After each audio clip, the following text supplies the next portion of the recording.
تو انہوں نے کہا کہ ہمارے مولوی صاحب بڑے سچے ہیں، جو دیکھا تھا وہی بتایا، نہ کوئی بات کم کی ہے نہ اس میں کوئی اضافہ کیا، میں نے جو تھا بتا دیا۔ میں صادق ٹھہرا، میں صادق ہوں۔ میں نے ایک واقعہ دیکھا، آ کے آپ کی خدمت میں عرض کیا۔ ایک صدیق ہوتا ہے، اس میں فرق یہ ہے کہ صادق واقعے کا محتاج ہوتا ہے، صدیق واقعے کا محتاج نہیں ہوتا۔ صدیق کی زبان سے کوئی جملہ نکل جائے، اللہ اس جملے کی لاج رکھتا ہے۔ اگر بات سمجھ میں نہ آئی ہو تو آپ مجھے یہ بتا دیجئے، کوئی تاریخ بتاتی ہو کہ محمد کی بیٹی نے کپڑے خرید کے کسی درزی کو دیے تھے کہ میرے بیٹوں کے سی دینا کپڑے، کل عید ہے، حسن اور حسین نئے کپڑے ڈال لیں گے۔ بس بچے بازار سے گھر آئے، اماں سارے لوگ کپڑے لے کے بچوں کے جا رہے تھے، بچے جا رہے تھے، خوش تھے، کل ہر کوئی نئے کپڑے پہنے گا، ہمارے کپڑے تو ہیں نہیں۔ جناب سیدہ کے منہ سے جملہ نکلا، آپ کے کپڑے بھی درزی کے پاس ہیں۔ کپڑے دیے کسی درزی کو نہیں تھے، فوراً جبریل کو طلب کر کے ذات احدیت نے کہا کہ یاد رکھ، میری کنیز نے زمین پہ اپنے بچوں سے وعدہ کر لیا ہے، اس کے وعدے کی لاج رکھنی ہے، کل 2 حلے لے لینا، جنت سے چلے جانا۔ میں نے تو کہا نا ملائکہ سے علی افضل ہیں کہ ملائکہ افضل ہیں؟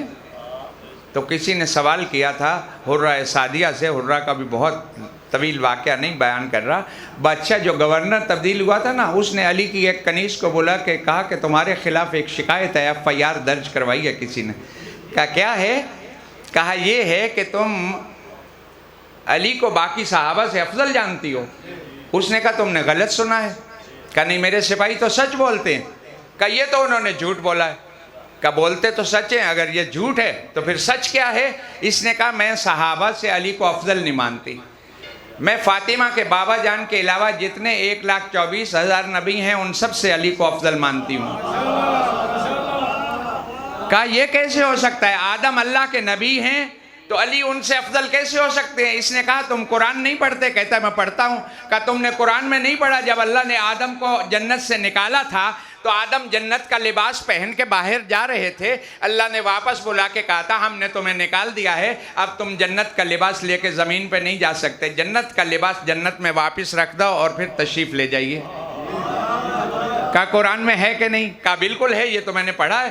کہا آدم وہ ہے جس سے اللہ جنت کا لباس اتروا لیتا ہے، علی وہ ہے جو اپنے بچوں کے لباس جنت سے زمین پہ منگوا لیتا ہے۔ زیب تن کی یہ لباس، اس واقعے کو بھی چھوڑ دیا۔ پیغمبر کیسے تشریف لائے؟ 2 سفید حلے تھے، پیغمبر نے پانی میں ڈبوئے اور دونوں شہزادوں سے رنگ پوچھے کس کو کون سا پسند ہے، جو رنگ شہزادوں نے بتائے۔ ایک حلہ نکالا، اس کا رنگ سرخ تھا، وہ حسین کے حوالے کیا۔ دوسرا سفید حلہ نکالا، اس کا رنگ سبز ہو چکا تھا، وہ حسن مجتبیٰ کو انگلیوں کے ساتھ دونوں شہزادے۔ اللہ کا رسول مدینے کی گلیوں میں نکلا، شہزادوں نے ماحول دیکھا اور اپنے نانا سے کہا لباس ہمارے جیسے ہیں نا، ایسے کسی کے لباس نہیں ہیں، لیکن نانا ایک کمی ہے۔ کہا کیا کمی ہے؟ کہا سب کی سواریاں ہیں، ہماری سواری نہیں ہے۔ پیغمبر نے سینے سے لگا کے دونوں شہزادوں کو کہا جیسے تمہارے لباس جیسا کسی کا لباس نہیں نا، ایسے آج مدینے میں تمہاری سواری جیسی کسی کی سواری نہیں۔ دونوں شہزادوں کو اپنے شانوں پہ سوار کرایا اور گلیوں میں جب گھمانے لگے تو بچے کبھی اپنی سواری کو ادھر لے جاتے ہیں کبھی ادھر، پھر دونوں بچے تھے مچل گئے، کہتے ہیں نانا سب کے سواریوں کی لجامیں موجود ہیں، ہماری سواری کی لجام نہیں ہے۔ پیغمبر نے ایک طرف کی زلفیں، ہائے وہ میرا زلفوں والا نبی، ایک طرف کی ایک شہزادے کو زلفیں پکڑا کے دوسری طرف کی دوسرے شہزادے کو کہا آپ جدھر چاہے تم بھی اپنی سواری کا رخ موڑ لو۔ جہاں میں جب بھی پہنچتا ہوں اور میرا واقعہ یہ زبان پہ آ جائے تو میں ناانصافی سمجھتا ہوں کہ میں اس قبر کو سلام نہ کروں جس کے اندر اظہر حسن زیدی صاحب قبلہ سوئے ہوئے ہیں۔ وہ جب یہاں پہنچتے تھے کہتے تھے یہ پیغمبر نے اپنی زلفیں اپنے نواسوں کو نہیں پکڑائی تھیں، یہ رسالت نے امامت کو اختیار دے دیا تھا کہ اب جدھر چاہے رسالت کا رخ موڑ دے، اب جدھر چاہے رسالت کا رخ موڑ دے۔ ایک شخص آگے بڑھا، ایک جملہ اور ہدیہ کر دیتا ہوں۔ ایک شخص آگے بڑھا، حسین اور حسن کا ذکر کرتے ہوئے مدینے کی گلیوں میں پیغمبر جا رہے ہیں، زلفیں نانے کی تھامی ہوئی، آگے بڑھ کے کہتا ہے آپ نے ان کو زلفیں تو پکڑا دیں، اب ایک گلی کے موڑ پہ ایک شہزادے کی خواہش ہو کہ میں نے ادھر جانا ہے اور دوسرے کی مرضی ہو کہ ادھر جانا ہے، پھر آپ کے لیے تو مشکل ہو جائے گی اگر ان کا آپس میں اختلاف ہو جائے۔ پیغمبر نے فوراً اس کے منہ پہ ہاتھ رکھ کے خاموش کروایا، کہا اختلاف وہاں ہوتا ہے جہاں پہ انسان اپنی خواہش کے تابع ہو، میرے دونوں شہزادے تو مشیت کے تابع ہیں، ان میں اختلاف کیسے ہو سکتا ہے؟ ان میں اختلاف کیسے ہو سکتا ہے؟ یہ جو گلیوں میں حسین حسین ہو رہا ہے یہ ہم عام کام نہیں کر رہے، آپ بھی مدینے کی تاریخ اٹھا کے پڑھیں اور جو سنت کے بارے سے ہمارے ساتھ آ کے حسین حسین کیا کریں، اس میں ہماری مرضی نہیں ہے، آپ کے رسول کی سنت ہے جو ہم ادا کر رہے ہیں۔ حسین کا تعارف کہاں نہیں ہوا؟ مسجد نبوی ہے، بھری ہوئی ہے، اور ایسا خطیب خطبہ دے رہا ہے جس سے بڑا خطیب کوئی نہیں، جس کو اللہ نے اپنا محبوب بنایا ہے۔ جمعہ کا روز ہے، فاطمہ کے بابا خطبہ دے رہے ہیں، جیسے آپ میری طرف بیٹھے ہیں، پیچھے سے کوئی مومن آتا ہے تو میں اس کو دیکھتا ہوں، آپ کی نظر نہیں پڑتی کیونکہ میرا رخ اس طرف ہے۔ تاریخ کہتی ہے مسجد کے پچھلے دروازے سے ایک چھوٹا سا بچہ داخل ہوا، اس کی اپنی ابا کے دامن سے اس کا پاؤں الجھا اور وہ بچہ گرنا چاہتا تھا۔ اب میں آپ کو یہ تو نہیں بتا سکتا کہ پیغمبر اتنا تیزی سے گئے، بہت تیز گئے، ایسے گئے، بھاگ کے گئے، بس صرف اتنا بتاتا ہوں کہ پیغمبر اتنا تیز تو تھے کہ ابھی تک وہ بچہ زمین پہ گرا نہیں تھا کہ پیغمبر نے اپنی گود میں اٹھا لیا، اپنے سینے سے لگا کے نمازیوں کی صفوں کو چیرتے ہوئے اللہ کا رسول واپس آ کے ممبر پہ بیٹھا۔ جب ممبر پہ بیٹھے تو حسین کو ایسے نہیں اٹھائے رکھا، بلکہ جدھر اپنا رخ تھا نا ادھر ہی حسین کا رخ کر دیا۔ مسجد کا منظر عجیب تھا، اب لوگ ایک وقت میں دو زیارتیں کر رہے تھے، نبوت کی زیارت بھی ہو رہی تھی، امامت کی زیارت بھی ہو رہی تھی، اور پیغمبر نے اپنے خطبے کے اندر کتنی مرتبہ لوگوں کو بتایا کہ ھذا حسین، اسے پہچان لو، یہ میرا حسین ہے، یہ میرا حسین ہے، ہر موقع پہ تعارف کروا رہے ہیں۔ اب نماز جو ہے کہیں پہ حسین اور نماز، آج کل بھی یہاں پہ بحث ہوتی ہے نا، میں نے اس بحث کو کھولنا نہیں ہے، بس ایک واقعہ عرض کرنا ہے کہ سجدے کی حالت میں رسول ہیں، حسین آ کے نانا کی پشت پہ سوار ہو گئے۔ کوئی روایت بتائیے کہ فرادہ نماز ہو رہی تھی کہ جماعت ہو رہی تھی؟ جماعت ہو رہی تھی، پیچھے صحابیوں کی صفیں تھیں، اسی طرح حسین پچھلی صفوں سے داخل ہوئے اور آ کے نانا کی پشت پہ سوار ہو گئے۔ جو میں نے جملہ کہا تھا نا کہ جب ضمیر بکتا ہے تو قلم بھی بکتا ہے، لکھنے والوں نے لکھا کہ بچپن میں حسین کو رسول اللہ نے اپنے شانوں پہ سوار کرانے کا اتنا عادی بنا دیا تھا کہ وہ بچپن کی عادت کو پورا کرنے کے لیے حسین آئے اور نانا کی پشت پہ سوار ہو گئے۔ اگر حسین نے بچپن کی عادت کو ہی پورا کرنا تھا تو جا کے دیکھیے تو صحیح ذرا، پیغمبر کے پیچھے تو اور بہت بڑی بڑی سواریاں موجود تھیں۔ حسین اپنی بچپن کی عادت کو پورا کرنے کے لیے کسی کی پشت پہ سوار ہو جاتے نا، لیکن اگر آپ نے اعتراض کیا ہے تو آ جائیے ہماری مجلس میں، یا ہم آپ کے پاس آ جاتے ہیں، بیٹھ کے بات کر لیتے ہیں۔ آپ سب نمازی بیٹھے ہیں نا، نمازیوں کا ذکر سننے آتے ہی نمازی ہیں، بے نمازی تو مجلس میں آتا ہی نہیں ہے۔ نمازی ہوتا ہے تو نمازی کا ذکر سننے کے لیے آتا ہے۔ آپ اپنے گھروں میں بھی تو عبادت کرتے ہیں، نماز پڑھتے ہیں، آپ اپنے گھر میں مصلی بچھا کے نماز پڑھ رہے ہیں۔ آپ کا بچہ آیا، اس نے آپ کی سجدگاہ اٹھا لی، کبھی بچہ آیا اس نے آپ کی تسبیح کھینچ لی، کبھی آیا آپ کے مصلی کا اس نے کونا موڑ دیا۔ گھر میں کوئی تو اور بڑا ہوگا نا جو اس بچے کو روکے گا کہ بابا نماز پڑھ رہے ہیں، ان کا خضوع و خشوع ٹوٹے گا، ان کی محبت ہے اللہ کے ساتھ، ان کا عبادت سے توجہ ہٹ جائے گی، آپ رک جائیں، ایسا نہ کریں۔ لیکن حسین کو تو روکا بھی کسی نے نہیں، کوئی تو بڑا، اتنے بڑے سارے موجود تھے نا، آ کے حسین کو روک دیتے کہ ہمارا محمد، ہمارا رسول، ہمارا نبی نماز پڑھ رہا ہے، اس کی پشت پہ آپ نے سوار نہیں ہونا۔ لیکن کسی نے نہیں روکا، ان میں سے کسی نے نہیں روکا، ہاں ایک نے روکا، لیکن اس نے بھی حسین کو نہیں روکا، اس نے پیغمبر کو روکا اور آ کے کہا کہ اللہ کہہ رہا ہے جب تک اپنی مرضی سے نہ اتر آئے،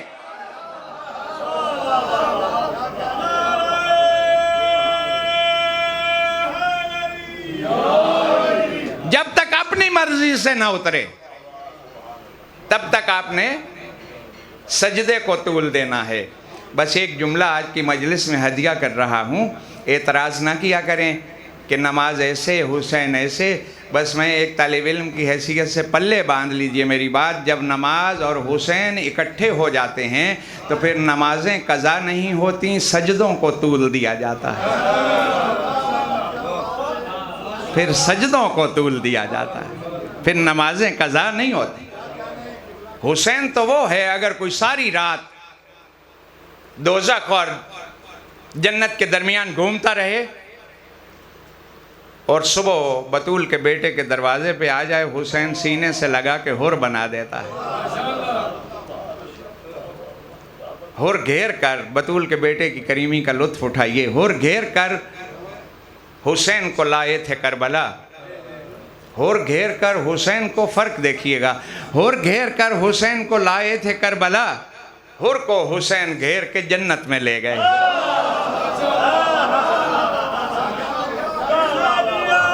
زندہ باد، زندہ باد، مردہ باد۔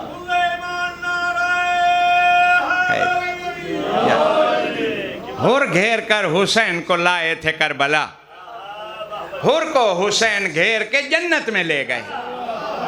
آپ کی محبت دے کے دو مصرے اور عرض کر دوں کہ فنا کی آخری حد پر کھڑا ہوا تھا حر، فنا کی آخری حد پر کھڑا ہوا تھا حر، بقا کی آخری حد پر حسین لے آئے،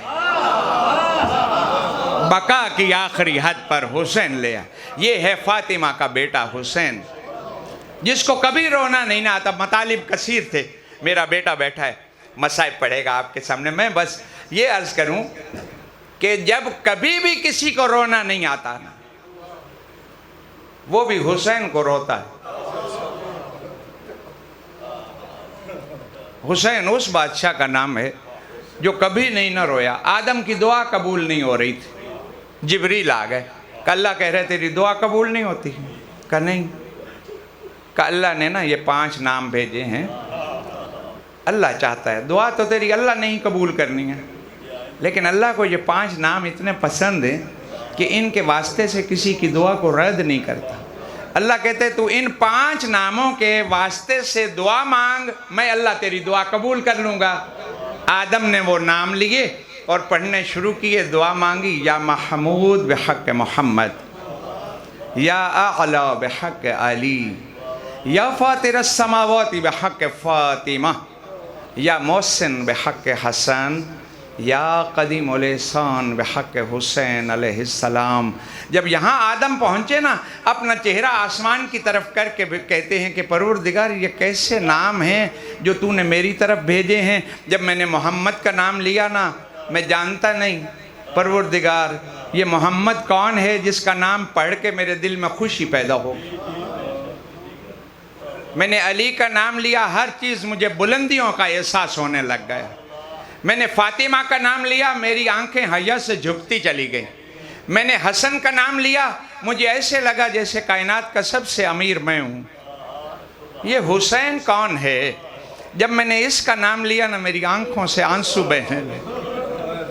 پروردگار یہ حسین کون ہے؟ آدم کی توبہ قبول ہوئی، اللہ جانے۔ جناب زہرا مصلی عبادت پہ جب بیٹھی ہوتی نا، آواز بی بی دیتی، زینب ام کلثوم ذرا میرے پاس آ کے تھوڑی دیر بیٹھو۔ دونوں بیٹیاں آ کے بیٹھ جاتی، خدا جانے محمد کی بیٹی کے دل میں کیا بات آتی۔ دونوں بیٹیوں کو روزانہ یہ بات سبق پڑھانا، یاد کروانی، بات یاد رکھنا۔ زندگی کا پتہ کوئی نہیں بیٹا، میں کب چلی جاؤں، حسن امیر ہے حسین غریب۔ دونوں بہنیں ماں کے پاس سے اٹھتی، زینب کہتی اللہ جانے اماں یہ کیوں کہتی ہے حسن امیر ہے حسین غریب ہے؟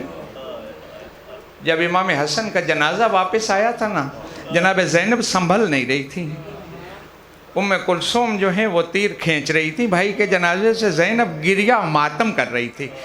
جناب ام کلثوم نے حوصلہ دیا، کہا اتنا گریہ کیوں کر رہی ہے، حوصلہ کر، ابھی اس کو پھر کفن دیا جائے گا، اس کے تیر نکالنے ہیں، آ کے میرا ساتھ دے۔ اتنا گر گیا، اپنے آپ کو سنبھالتی کیوں نہیں؟ رو کے ماتم کر کے زینب کہتی تھی میں رو اس لیے رہی ہوں جو امیر تھا اس کے ساتھ امت نے یہ سلوک کیا ہے، جو غریب ہے اس کے ساتھ کیا کرے۔ دو مقام ایسے آئے عزادارو جہاں پہ جناب زینب عالیہ کھڑی نہیں رہ سکی، مقتل کی کتابوں میں لکھا ہوا ہے۔ ایک جب علی کی بیٹی دربار میں داخل ہوئی اور ماحول دیکھا، روایات کہتی ہیں علی کی بیٹی کھڑی نہیں رہ سکی، زمین پہ بیٹھ گئی ماحول دیکھ کے۔ سامنے شرابیوں کا مجمع، میں علی کی بیٹی، میرے سر پہ چادر کوئی نہیں، زمین پہ بیٹھی۔ روایات کے اندر جو دوسرا موقع ہے جب زینب عالیہ سے کھڑا نہیں رہا جا سکا، کہا جب حسین اپنی بہن کو خیمے کے دروازے پہ آخری سلام کرنے آئے ہیں، زینب میرا آخری سلام ہو، زینب برداشت نہیں کر سکتی، بیٹھتی بیٹھتی زمین پہ خاک پہ بیٹھ گئی۔ عزادارو شب عاشور جو گزری ہے، یہ شب عاشور کیسی تھی آپ سن چکے۔ حسین نے 3 حصوں میں تقسیم کیا، ایک حصے میں چراغ بجھایا، اپنے صحابیوں سے کہا چلے جاؤ، کوئی بھی نہیں گیا، چراغ جلا، منظر عجیب تھا۔ حسین زیر آسمان آ گئے، آ کے اپنے ایک ایک صحابی کو بلاتے ہیں، کہا تم بھی نہیں گئے، میں نے تو کہا تھا چلے جاؤ، میں تمہاری جنت کا ضامن ہوں، جنت کی ضمانت دیتا ہوں، میں بطول کا بیٹا ہوں۔ کہا مولا اس لیے چلے جائیں کہ ہم بچ جائیں اور آپ کو قتل کر دیا جائے؟ ہر صحابی کا یہ جملہ آپ کو ملے گا کہ مولا 1000 مرتبہ اگر خدا زندگی دے اور بطول کے بیٹے کے قدموں پہ قربان کر دیں تو پھر بھی حق ادا نہیں ہو سکتا، پھر بھی حق نہیں۔ مولا کہتے ہیں اچھا تم چاہتے ہو کہ میں حسین تمہیں جنت میں تمہارے گھر دکھا دوں؟ سب نے باری باری کہا مولا دکھا دیجئے۔ زہیر قین میری 2 انگلیوں کے درمیان دیکھ، یہ تیرا محل ہے جنت میں۔ ایک ایک صحابی کو بلا کے، جو سیاہ رنگ تھا نا اس کو بھی بلا کے دکھایا کہ جنت میں دیکھ تیرا گھر، تیرا محل کتنا منور ہے، اپنے سیاہ رنگ سے پریشان نہ ہوا کر، تو حسین کے ساتھ آیا ہے، جب تو گھوڑے سے اترے گا نا تیری لاش سے خوشبو آئے گی اور دنیا حیران ہوگی کہ یہ خوشبو پورے جنگل میں کس کی پھیلی ہوئی ہے۔ اتنا کریم ہے بطول کا بیٹا۔ آپ سے ایک سوال کر لیتا ہوں روتی آنکھوں کے ساتھ، آپ مجھے یہ بتائیے کہ جب یہ رات گزر گئی، یہ جو رات کو عین الیقین کی منزل پہ فائز ہو چکے تھے اور جنت میں اپنے گھر دیکھ چکے تھے، کیا انہوں نے آذان علی اکبر کے بعد فجر کی نماز کربلا میں پڑھی تھی یا نہیں پڑھی تھی؟ انہیں نماز پڑھنے کی کیا ضرورت تھی؟ یہ تو اپنے گھر جنت میں دیکھ چکے تھے، اب نماز نہ پڑھتے کہ اب ہمیں اللہ کی عبادت کی ضرورت نہیں ہے؟ انہوں نے حسین کے پیچھے نماز پڑھی۔ عزادارو جنگ کے دوران جب وقفہ نہیں ہوا، حسین چاہتے تھے کہ وقفہ ہو لیکن ظالموں نے جنگ میں وقفہ نہیں کیا۔ سعید و ابو ثمامہ ڈھال بنے اور باقی جماعت ادھر کھڑی ہوئی، بطول کا بیٹا مصلی پہ آیا اور تیروں کی برسات میں وہ نماز پڑھی جا رہی ہے۔ حسین وہ نماز نہ پڑھتے۔ ان نمازوں کو بھی ایک دفعہ ایک طرف رکھ کے میں آپ سے یہ پوچھتا ہوں کہ جب شام غریباں خیموں کو جلا دیا گیا تھا تو بطول کی بیٹیوں نے کوئی نماز پڑھی تھی کہ نہیں پڑھی تھی؟ کوئی نماز کا وقت ہوا تھا؟ آپ کا یقیناً جواب ہوگا کہ مغرب کی اذان ہوئی تھی اور اذان اور نماز کا وقت تھا، تو خیمے تو جل چکے تھے، حسین جیسا بھائی بھی مارا گیا تھا، بچے یتیم ہو چکے تھے، خیموں میں پانی موجود نہیں تھا۔ علی کی بیٹیوں نے نماز پڑھی کہ نہ پڑھی؟ ایسی نماز پڑھی جیسی کبھی کسی نے نماز نہیں پڑھی۔ ظلم سمجھا تھا کہ جل جائے گی شعلوں میں نماز، راکھ خیموں کی کریدی تو مصلی نکلے۔ میں کہتا ہوں ٹھنڈا پانی پی کے الحمدللہ کہنا اور بات، اچھی غذا کھا کے الحمدللہ کہنا اور بات، اس انداز میں مصلی عبادت بچھا کے تیمم کر کے علی کی بیٹیاں مصلی پہ کھڑے ہو کے کیسی نماز پڑھ رہی تھی. ایک طرف حسین جیسے بھائی کا لاشا، ایک طرف علی اکبر کا لاشا، ایک طرف اون و محمد کے لاشے، سامنے عباس علمدار دونوں بازو کٹا کے سوئے ہوئے، اور علی کی بیٹیاں ان لاشوں کے درمیان کھڑے ہو کے مصلوں پہ نماز پڑھ رہی تھی. بسم اللہ الرحمن الرحیم، الحمدللہ رب العالمین. پروردگار ہماری اس حمد اور نماز کو اپنی بارگاہ میں قبول کر لے، ہماری ان قربانیوں کو اپنی بارگاہ میں قبول کر لے.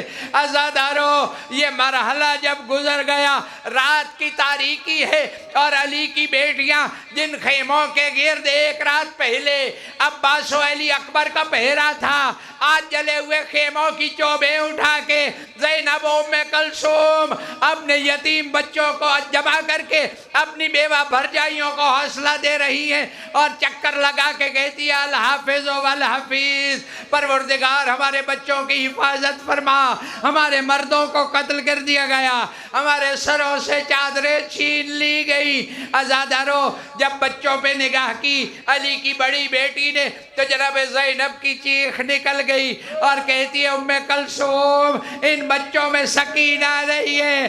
کہا پریشان نہ ہو، بابا کے سینے پہ سونے کی عادی تھی نا، اپنے بابا سے ملنے گئی ہوگی. آپ ایسا کرو، آپ ادھر جاؤ جدھر حسین گھوڑے سے اترے تھے، میں ادھر جاتی ہوں جدھر غازی عباس نہر پہ اترے تھے. اب اللہ جانے کتنا حوصلہ ہے ان علی کی بیٹیوں کا. عزادارو، سامنے بھائیوں کے قاتل موجود، چراغ بجھے ہوئے اندھیرے میں لاشوں کے درمیان سے گزرتی ہوئی اپنی یتیم بھتیجی کو تلاش کر رہی ہے. ادھر سے جناب ام کلثوم جا رہی ہیں، ادھر جناب زینب بڑھ رہی ہیں. اب زینب لاشوں کے درمیان چلتی چلتی ایک لاشے کے جو قریب پہنچی تو علی کی بیٹی نے عزادارو دیکھا کہ ایک لاشا ہے جس کے ساتھ سکینہ لپٹی ہوئی ہے. آگے بڑھ کے جلدی سے اٹھایا اور اپنے سینے سے لگا کے علی کی بیٹی نے بڑی عجیب بات پوچھی. عزادارو، کہا سکینہ یہ کس کا لاشا ہے؟ کہا میرے بابا حسین کا لاشا. عجیب بات ہے. جناب زینب کہتی ہے کہ اس کا سر تو موجود نہیں تھا، پھر تم نے کیسے پہچانا کہ یہ تمہارے بابا کا لاشا ہے؟ سکینہ کہتی ہے پھپھی اماں، میں نے نہیں پہچانا. جب میں اس لاشے کے قریب پہنچی تو میرے بابا کی کٹی ہوئی رگوں سے آواز آئی، بنیا الیہ، اے سکینہ بیٹا میرے قریب آؤ، میں یہاں آرام کر رہا ہوں. سینے سے لگایا سکینہ کو. کہا بابا نے کوئی اور بات بھی کی تھی، بس ایک پیغام اپنے شیعوں کے لیے دیا تھا. اس بات کو یاد رکھنا، یہ حسین نے مقتل میں آپ کے لیے سلام بھیجا ہے اور پیغام بھیجا ہے سکینہ کے ہاتھ. کہتی ہے کہ میرے بابا کہہ رہے تھے کہ سجاد سے کہنا میرے شیعوں تک یہ پیغام پہنچا دے کہ میرے بابا حسین کہہ رہے تھے کہ جب بھی ٹھنڈا پانی پینا میری پیاس کو یاد کر لینا. مجھے 4 دن کا بھوکا اور پیاسا قتل کر دیا گیا، میں قربان ہو جاؤں اس لاشے پہ. آپ کی شریعت کہتی ہے اگر کوئی قتل کر دیا جائے اس کو غسل کفن دے کے اس کو قبر میں دفن کرو. اگر اس کا کوئی ایک بال بھی ٹوٹ جائے اس کو اس کے ساتھ دفنایا جائے. یہ بطول کے بیٹے کا کیسا لاشا تھا؟ میرے ہزاروں سلام. جس کی انگلی کاٹ کے کوئی لے گیا، جس کا سر کاٹ کے کوئی اٹھا کے لے گیا، بے گور و کفن فرزند رسول. انا للہ وَإِنَّا إِلَيْهِ رَاجِعُونَ رِضًا بِقَضَائِهِ وَتَسْلِيمًا لِأَمْرِهِ.